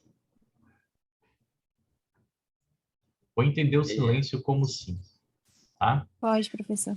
Obrigado. E aí, ó, a gente chega aqui nos instrumentos de renda fixa e renda variável, tá? Quando a gente chega nesses instrumentos aqui, que é o nosso assunto, a gente ainda vai dar mais uma pincelada do que essas instituições vão fazer. Então, olha lá. Depois que eu passo pelo pedido da instituição financeira, né? Depois que eu divido o capital, depois que eu passo pelos critérios que são obrigatórios para a CVM, que nós vamos estudar detalhados, cada um deles, né? Eu vou vir aqui para o detalhe que vai envolver o investidor e as corretoras e distribuidoras, né? Lembrem que eu falei para vocês no módulo 1, só existem duas instituições que podem atuar no ambiente de bolsa de valores. Quem é? Corretoras e distribuidoras. Então, o banco coordenador, ele vai contratar uma turma que é chamada de maker market, né? O market maker, né? O que esses caras vão fazer? Esses caras vão ser os fomentadores, são eles que vão vender o peixe da empresa. Eles vão chegar e vão dizer, olha, essa empresa é uma empresa idônea, ela está sendo aberta na bolsa, ela tem tendência de crescimento, né? Segundo os auditores que fizeram a auditoria nela, está tudo ok. Os analistas que foram contratados, né, pela empresa para fazer sua projeção, né, dizem que ela tem uma possibilidade de retorno de tantos reais. Assim fizeram com Vivara, que foi recente, assim fizeram com o Banco Inter, assim fizeram com a Aeres, que é recente, New Grid, né?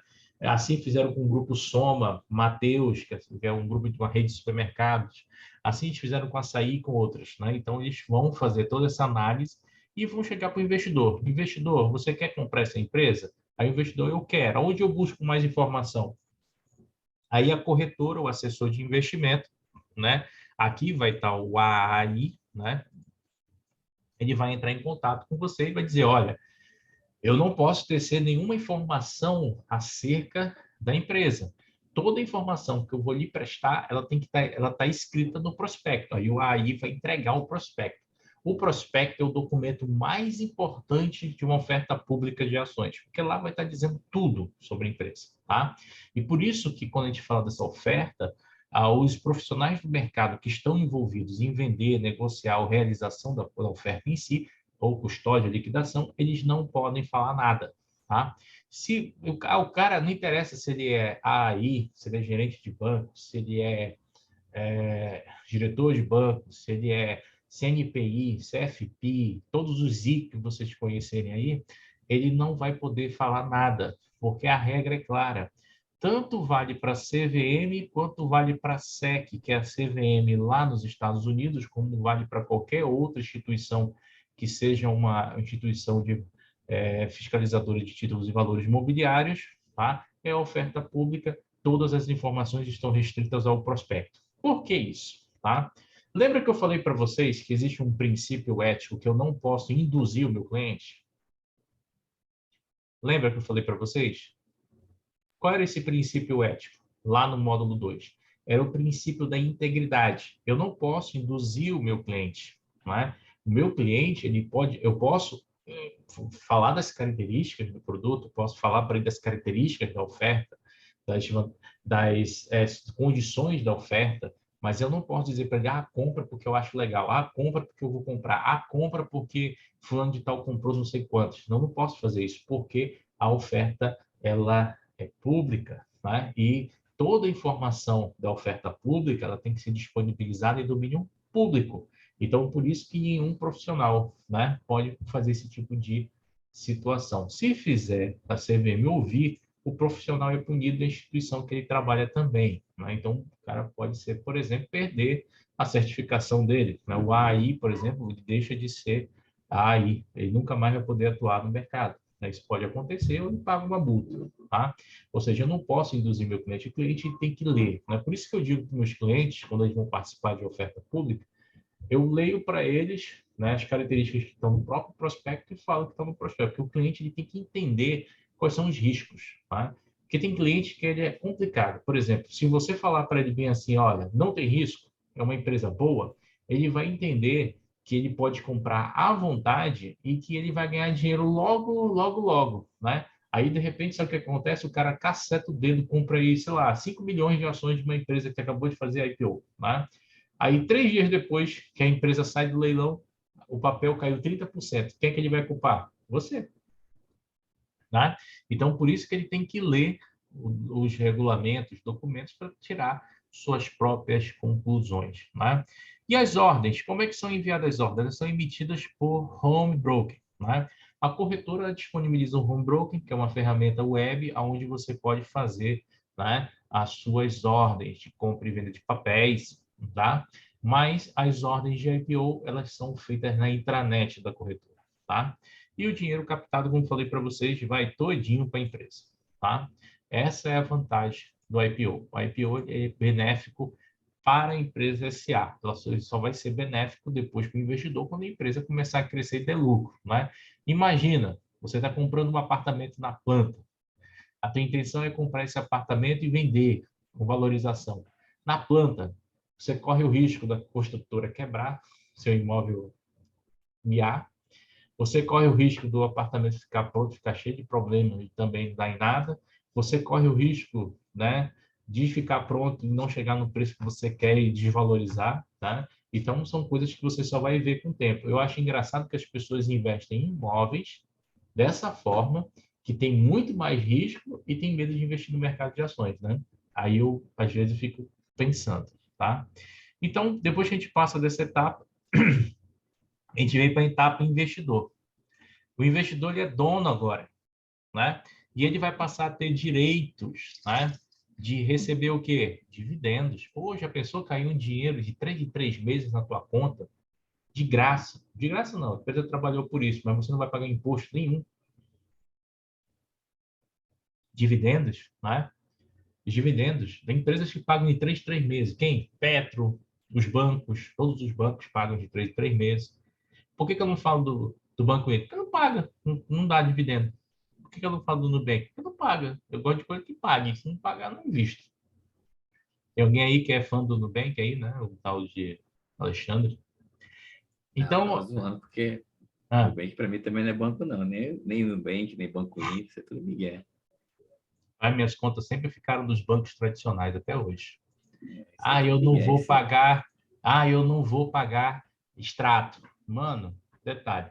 Se tu não paga extrato, a tua conta é free. De algum lugar tu vai perder. Sempre assim. Não existe almoço grátis em finanças, tá? Por exemplo, eu tenho um cartão de crédito Itaú, tenho conta no Bradesco, tá? Qualquer problema que eu tenho um gerente lá, você liga, resolve o problema. Vai ter um problema no banco digital desse aí, para ver se tu liga para alguém e alguém vai te ajudar. Ajuda não. Você vai falar com um robozinho. E o robozinho tem que entender você. E olha, vai demorar um tempo para ele te entender. Tá? Eu prefiro pagar caro, tá, num banco desse convencional do que com um banco desses fintech. Fala com a Bia. Você não entende, não. Prefiro falar com o William. A vantagem é que eu conheço os alunos tudinho, que estão tudo trabalhando em banco, né? Então, para onde vou tem aluno. Até fora de Manaus eu conheço a turma. Então, lá, dividendos. Pô, você ganhar todo mês, uma coisa que você não estava esperando, de 3 em 3 meses. Tem empresa que paga uma vez por ano, tem empresa que paga 2 vezes no ano, né? Ano passado eu tomei um susto. Eu tinha 15 ações de uma empresa, só 15. Uma empresa que custava R$ 106 a ação. O nome dela é CESB, é Companhia Energética de Brasília. Sabe quanto que ela me pagou de dividendos? R$ 100 por ação. Eu tinha 15. Eu ganhei 1.500. Depois ela fez o split. ela pegou as minhas 15 ações e me deu vezes 5. Ela multiplicou por 5. Então, eu passei a ter mais ações dela. Né? Então, para te ver. Então, tem coisas que vão acontecendo no mercado que é bom. Tá? Bonificações. A empresa ela pode te dar ações gratuitas dela, como aconteceu comigo também. Participar de subscrições. O que é subscrição? Existem ofertas públicas que elas são restritas, ou seja, só participa quem é acionista, quem não é acionista não participa. Então, essa aí seria uma ideia. Tá? Remunerações de capital. Né? Essas remunerações de capital tem empresas que pagam juros ao capital. Né? E a gente vai ver essa ideia do que seria os juros ao capital. Né? E eu também posso ganhar dinheiro com as ações, vendendo as ações. Né? Mas aí, qual é o risco? O risco é que pode demorar a chegar no preço que eu estou querendo vender. De repente, eu entrei errado no papel. Tem investidor que entra errado. Por exemplo, tem investidor que, quando a ação atinge o maior preço, ele compra. O pior investidor, gente, vou ensinar uma coisinha para vocês, que é uma coisa sábia. O pior investidor é aquele que investe quando a bolsa está positiva. Ele vai comprar o papel lá em cima, no preço, lá em cima. Investidor que é investidor, espera o caos acontecer, um mundo desabar, aí ele vai ver quais são as empresas que ele tem perspectivas de investimento, vai lá e investe, entendeu? Hoje foi o caos, né? Semana passada estava tudo de boa, estava todo mundo ganhando dinheiro na semana passada. Aí todo mundo inventou de comprar bolsa semana passada, até os meus investidores cagões. Eu falei para ele, tu tem certeza que tu vai entrar agora? Era para te ter entrado em dezembro, não estava caindo. Não, vou entrar agora porque a bolsa é positiva. Então, tu vai perder dinheiro. Não, não vou perder porque eu peguei uma dica de um YouTube, estou seguindo um cara lá, estou fazendo um curso que eu não sei o que. Beleza. Essa semana está chorando porque comprou o preço da ação lá em cima.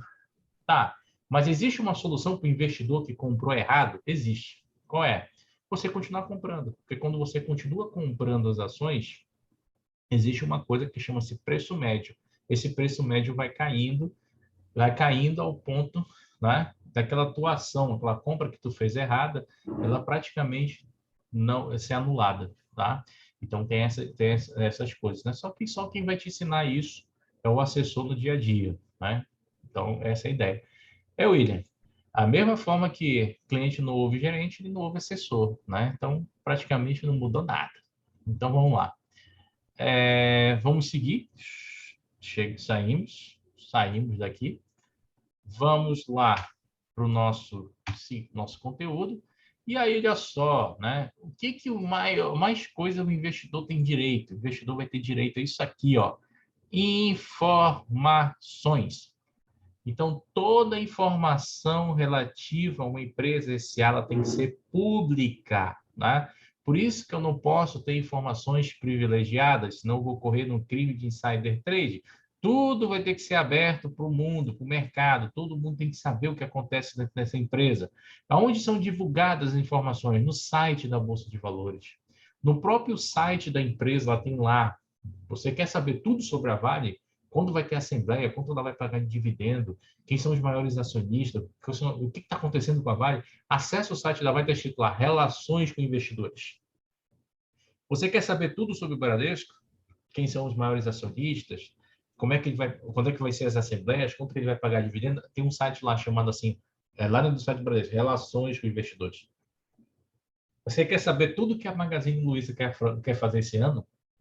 Projeções, dados, estatísticas, relações com investidores lá no site dela. Você quer ir lá para a Amazon, você compra BDR, relações com investidores, né? Relation Investors, né? Investor, né? Você quer saber tudo que a Microsoft vai fazer? Relações com investidores, tá tudo lá, entendeu? E informações públicas, né? Então você tem que acessar para você conhecer. Se a empresa faz algo que é fora, ou seja, ela não publicou, ela não fez nada, ela não divulgou, e aí o órgão regulador percebe, ela é multada, tá? Ela é multada. E as multas são bem salgadas, tá? Recentemente, quem gosta do mundo dos jogos aí viu que a Microsoft gastou 78 bilhões de dólares e comprou a Activision, né? Que é a produtora do jogo Call of Duty, né? Do jogo World of Warcraft e Diablo, né? São os maiores jogos que tem dentro da Activia, né? Então, lá, comprou, tá? Então, todas essas informações, valores, preço, como é que foi feito, ela tem que divulgar para todos os investidores, tá?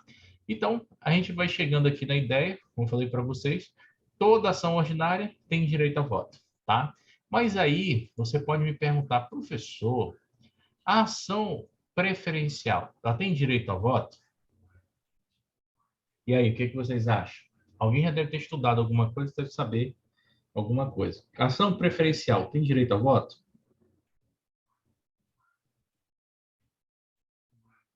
Sim, professor.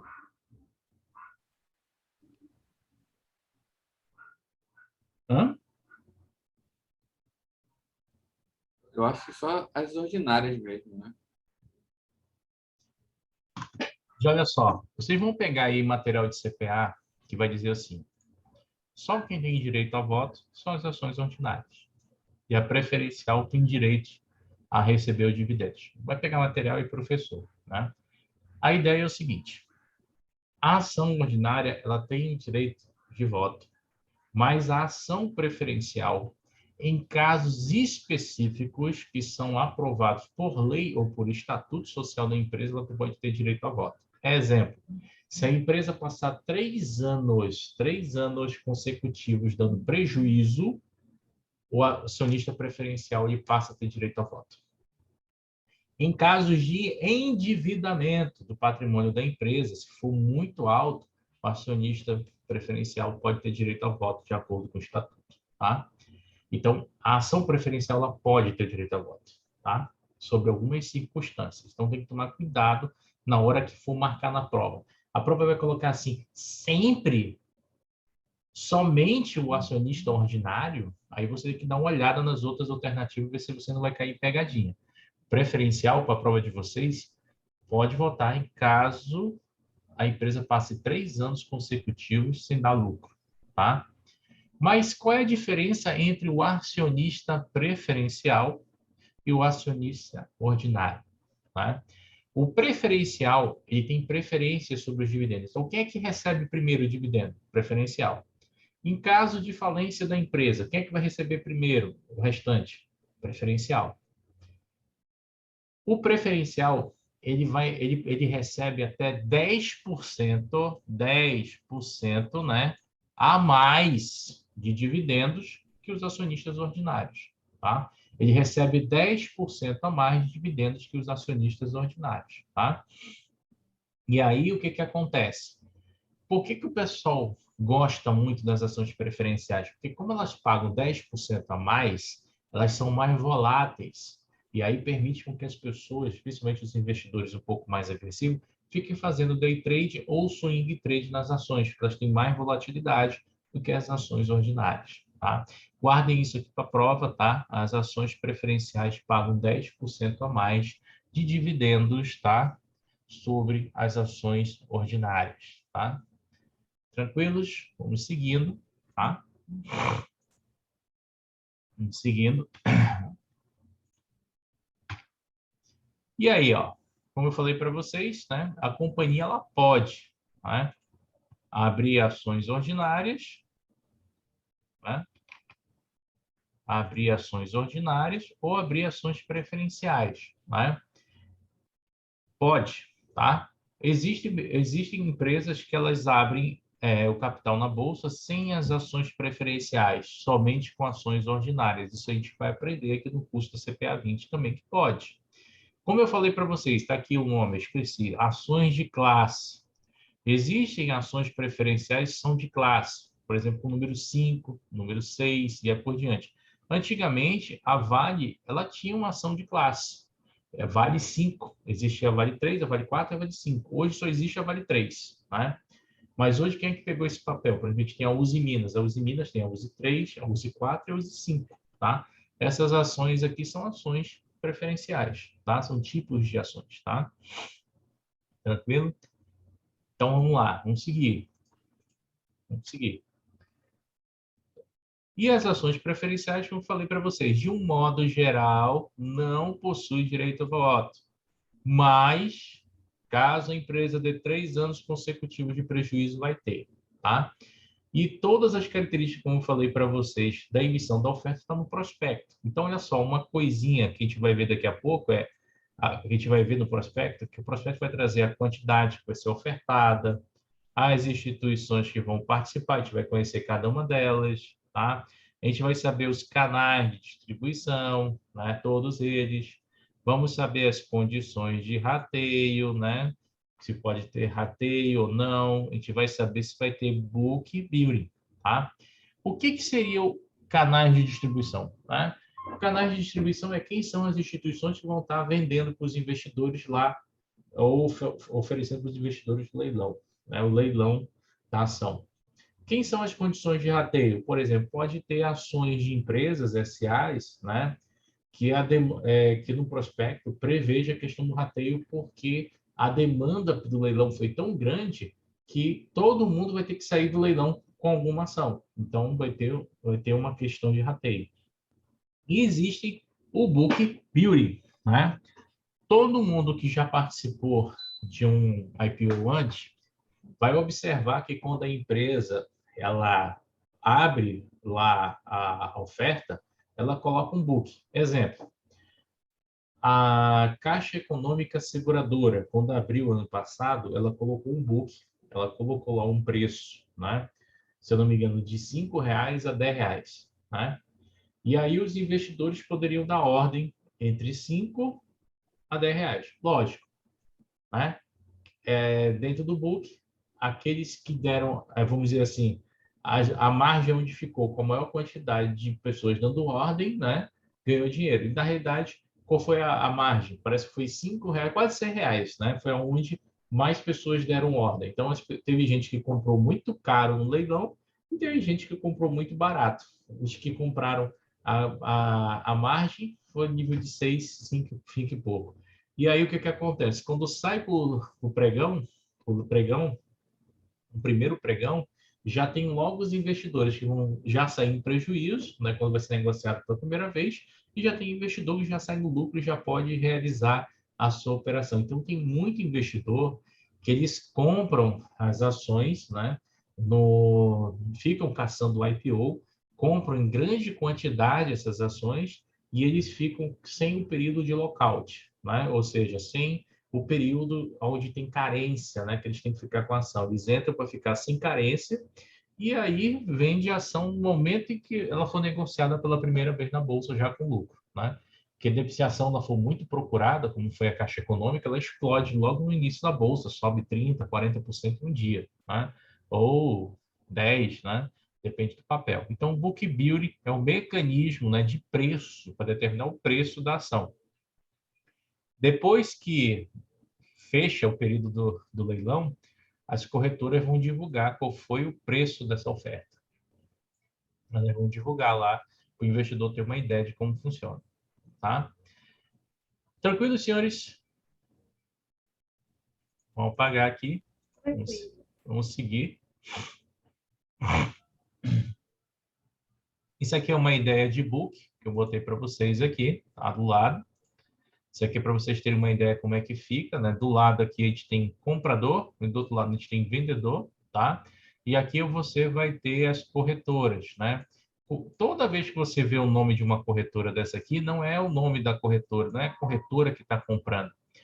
Quem está comprando essas 100 ações é um investidor dessa corretora, essas 100 ações é um investidor dessa outra corretora, essas 300 ações é um investidor do Santander que está comprando essas 300 ações. Não aparece o nome do investidor, aparece o nome da instituição. A mesma coisa para venda, tá? Isso aqui é um book, tá? Para vocês terem uma ideia, eu nunca viu. Esse aqui é uma espécie de home broker. Isso aqui é um home broker que, na época, era da XP. Na época eu tinha conta na XP. Não sei nem se existe, se ainda é esse home broker, tá? Toda corretora tem um seu, tá? O da Genial também passou por uma mudança recente. Não tem outra cara toda doida também. Então, o home broker é onde você dá a ordem e é a ferramenta utilizada para os investidores, tá? O que eu tenho que entender sobre home broker para a prova? Vou voltar aqui rapidinho. O que eu tenho que entender para o home broker na prova? Pode aparecer uma questão lá na prova de vocês perguntando assim, quando o investidor ele dá a ordem no home broker, vai direto para a bolsa? que vocês acham? Não, vai direto para a corretora. Né? Não, é isso mesmo. Quando o investidor lhe dá a ordem aqui, ela vai ser registrada na corretora para depois ser passada para a bolsa. Não é direto. Só quem acessa a bolsa são as instituições. Então, o investidor lhe dá a ordem na corretora e a corretora repassa. Né? Por isso que é importante você ver que tipo de home broker a sua corretora utiliza. Né? Porque existem corretoras que têm a ordem mais rápida, ou seja, existem corretoras que elas não têm tanto delay, né? E sabiam que a maior corretora do país, né, que se vangloriza por isso, né, ela tem um home broker mais lento, né? Então, para vocês verem assim, casa de ferreiro, espeto de pau, né? A maior corretora do país tem um home broker mais lento, tá? Tem até banco que tem corretor mais rápido, tem um home broker mais rápido que ela, tá? Então, você tem que ver isso aí, porque isso até conta na hora que você dá uma ordem. Tem um cliente, por exemplo, vamos supor aqui, pegar essa ideia aqui, vamos supor que esse home broker está funcionando ativo. O cliente está aqui, ó, deu uma ordem de R$ 7,23 aqui, né? Rapaz, se o home broker for lento, ó, vai ficar lá, ó. Aí, às vezes, o cliente, poxa, eu dei a ordem 7,23, já está R$ 8,00, por que não pegou minha ordem? Porque demorou o home broker da corretora processar, porque o papel subiu muito rápido e a tua ordem não entrou no book. Tá? Então, tem essas possibilidades também. Isso acontece muito com quem vai operar em mercado futuro. Tá? Certo, senhores? Vamos dar uma pausinha aqui de Brasil, né? E vamos conversar aqui sobre Estados Unidos. Na prova de vocês vão ter os recibos americanos, né, que vão cair. Né? O principal recibo, né, dois principais nós vamos estudar. O primeiro é o Brazilian Depositary Receipt, né, ou chamado de BDR, né, ou BDR, né, as BDRs, né.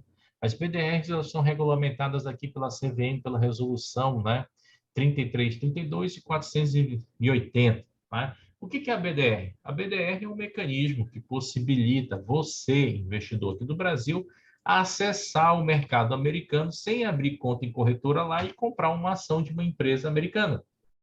Então, por exemplo, você quer comprar Amazon, mas você não tem conta lá nos Estados Unidos, mas você vai ter uma BDR de Amazon negociada aqui, a MZO 34, BDR de Amazon. Você quer comprar Facebook, quer comprar Nvidia, quer comprar Coca-Cola, quer comprar Visa, Mastercard, você quer comprar, sei lá, Credit Suisse, Netflix acabou agora. Netflix, Disney, XP, que está lá fora, né? Você quer comprar, deixa eu ver o que mais. Qual é o nome daquela outra lá? Netflix, Disney. Você quer comprar, como é que é o nome? A Elon Musk lá, quer falar?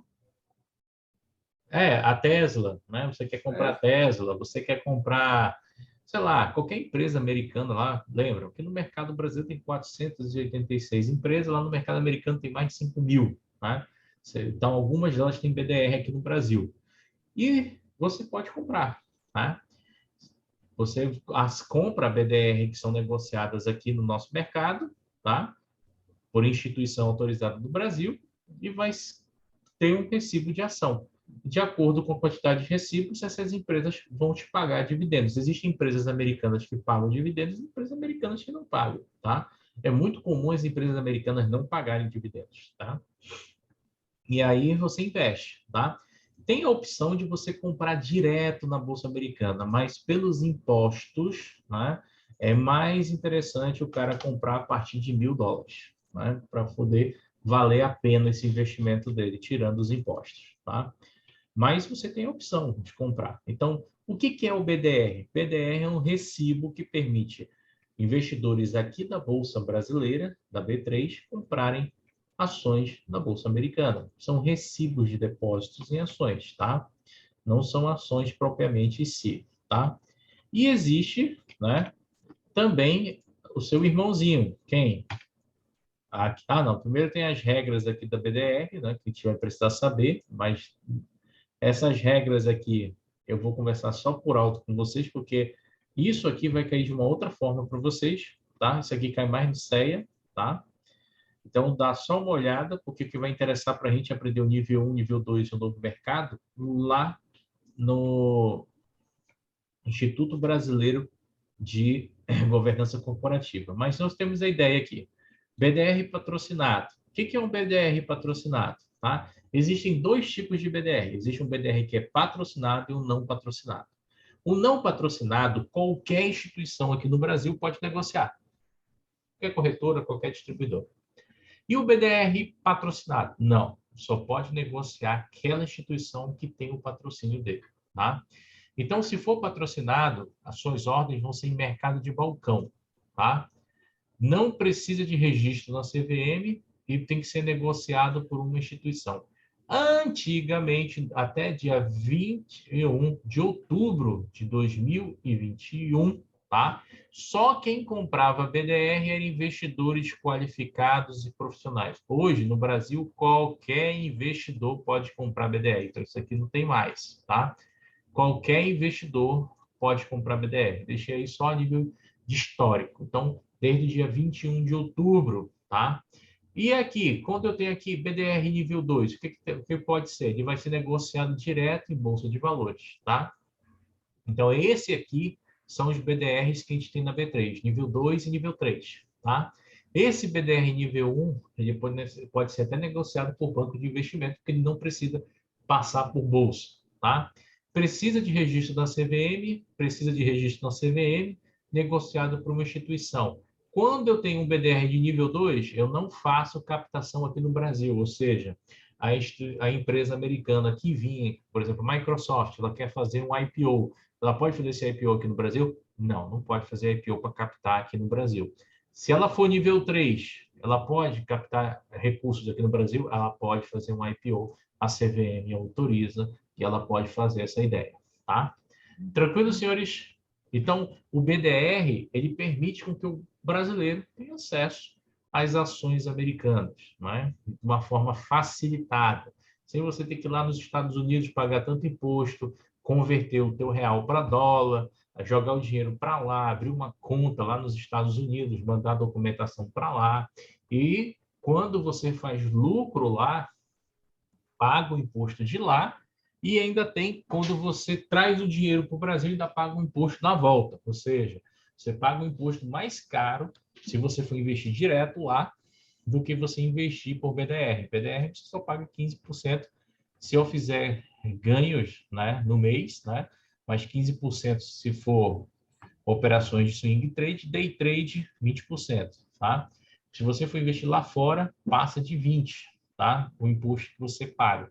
Fora que você ainda tem a conversão do câmbio, vai ter IOF, vai ter um monte de coisa ali em cima, tá? Então, tem muita gente se assanhando investir no mercado americano, mas não fez na ponta do lápis quanto é que gasta, e depois, né, tem que se declarar com o fisco aqui, né? Agora, se você transferir, o que é uma boa você comprar ações direto no mercado americano? Se você é uma pessoa que pretende morar nos Estados Unidos, ou pretende passar férias lá ou em algum país europeu, você deixa o dinheiro lá, né? Normalmente, essas corretoras têm cartão de débito. Aí, o que você faz? Você está viajando aí para a Europa, viajando nos Estados Unidos, você faz igual uma exchange. Você vai lá, vende a tua ação, deixa o dinheiro parado na conta corrente, vai usando o cartão de débito, não precisa nem declarar o que tu está usando lá fora no país. Então, tem essa possibilidade também. Então, é uma vantagem, tá? Mas isso é mais para quem viaja muito. Por exemplo, eu não estou nessa praia, então meu dinheiro fica aqui. Então, vamos lá. Vou apagar aqui, vamos ver o próximo. Tá? E aí você tem a irmã. Tá? Quem é a irmã da BDR? É a GDR. O que é a GDR, senhores? A GDR é o American Depositary Receipt, né? É o ADR, né? ADR, né? O que é o American Depositary Receipt? É o recibo de depósito americano. Já é um recibo que permite os americanos comprarem ações no Brasil. Então, quando o americano quer comprar no Brasil Petrobras, se ele não tiver conta aqui, ele compra um ADR de Petro, que é negociado lá na Bolsa Americana. Se o americano quer investir na Europa, ele quer comprar uma ação da Mercedes-Benz, que é alemã, ele não precisa ter uma conta lá na Europa. Ele pode comprar um ADR de Mercedes-Benz se for negociado na Bolsa Americana. Então, existem várias possibilidades com o ADR, né? Então, o ADR permite as pessoas que estão nos Estados Unidos comprarem ações no Brasil, tá? Essa é a ideia do ADR, tá? Então, essa é a possibilidade dele, tá? E ele tem algumas regrinhas, se as regrinhas dele caem em prova, tá? Então, nós vamos ter alguns tipos de ADR. Nós vamos ter um ADR patrocinado, nível 1, que é chamado de Pink Switch, tá? Eles são negociados no mercado de balcão, tá? Eles são chamados de over the counter, né? OTC, né? Mercado de balcão.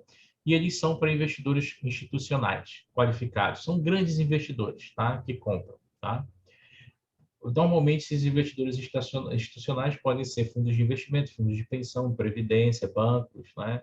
Ou grandes investidores, tá? Você pode ter o ADR nível 2, tá? Que é o Lister, tá? Que eles são negociados na NYSE ou Amex, né? NYSE é a bolsa de New York Exchange, a bolsa de Nova York, e a Amex é a bolsa de mercadorias, tá? Americana. Também para investidores qualificados, e ele vai exigir, né, registro na SEC, que seria a CVM lá nos Estados Unidos, e normas internacionais chamada US GAAP, tá? Não há captação de dinheiro, tá? O ADR nível 3, tá? Ele é full registered, tá? Então, ele é negociado lá na Bolsa Americana, lá na Bolsa de Amex, que é a Bolsa de Mercadoria, Amex, né? E a Bolsa de New York Exchange, tá? A Bolsa de Nova York. Também para investidores da mesma característica, precisa de registro na SEC, parâmetros internacionais de contabilidade, aqui há captação de dinheiro. E há o ADR Norma 1 144A, que esse aqui é só oferta privada, ou seja, só oferta privada nos Estados Unidos, ou seja, só participa quem já tem algum tipo de ação, alguma coisa, aí participa dessa ordem, tá? Normalmente é para captação de recursos, tá? O que vai cair dessa tabela aqui do ADR para a prova de vocês, né? Tem no edital da Ambima? Tem. O que já caiu de prova disso aqui na prova da Ambima? Nada, tá? Nada. Tem 10 anos que isso não cai em nada, tá? Agora se prepara que no CE isso aqui cai e cai muito, tá? Cai bastante, tá? E aí, qual é o principal risco que eu tenho no mercado de ações? O principal risco do mercado de ações é o risco de mercado. O risco de mercado, senhores, eles têm outro nome para a prova de vocês. Ele pode ser chamado de risco sistêmico ou sistemático, tá? O que é o risco sistêmico ou sistemático? É o risco de você não conseguir, né, se proteger. Existe uma parcela do teu investimento que sempre vai ter risco de mercado. E ações, quando a gente fala do risco de mercado, ele é bem amplo. Ele envolve política, ele envolve risco país, ele envolve o risco da empresa, o risco setorial da empresa, ele envolve o risco geoeconômico, ele envolve conflitos, ele envolve guerras, ele envolve pestes, ele envolve pandemias, maremotos, tempestades e por aí vai. Qualquer coisa que cause influência sobre a bolsa e sobre o setor da empresa, tá? Então, o risco de mercado é diverso disso, né? Por exemplo, eu dei um exemplo aqui embaixo, né, de um investidor que comprou um lote de ações, né, da Vale, né, no valor de R$56, isso aqui foi bem antigo, né? E foi desembolsado aqui 5.600, né? E esse cara, né, comprou em 2011, olha quanto é que valia a Vale, né? E essa ação ela caiu, né? A gente vai já ver aqui qual foi o motivo. Começaram a ter aqueles acidentes nas barragens, né? E aqui você tem aqui o gráfico de Vale, Vale 3 aqui, ó, foi tirado lá do Invest, tá? E você observa aqui, ó, a Vale estava num preço de R$56, né? E ela caiu e chegou a bater ó, aqui, ó, próximo de 38, tá? Isso aqui, se eu não me engano, não sei se foi o primeiro acidente, se foi Brumadinho ou foi Mariana. Acho que foi Brumadinho primeiro, né? E ocasionou toda essa queda de Vale. Olha só, o investidor que foi paciente comprou Vale lá em 2011, né? Em 2020, ele vendeu Vale a R$120. Quanto que esse cara lucrou?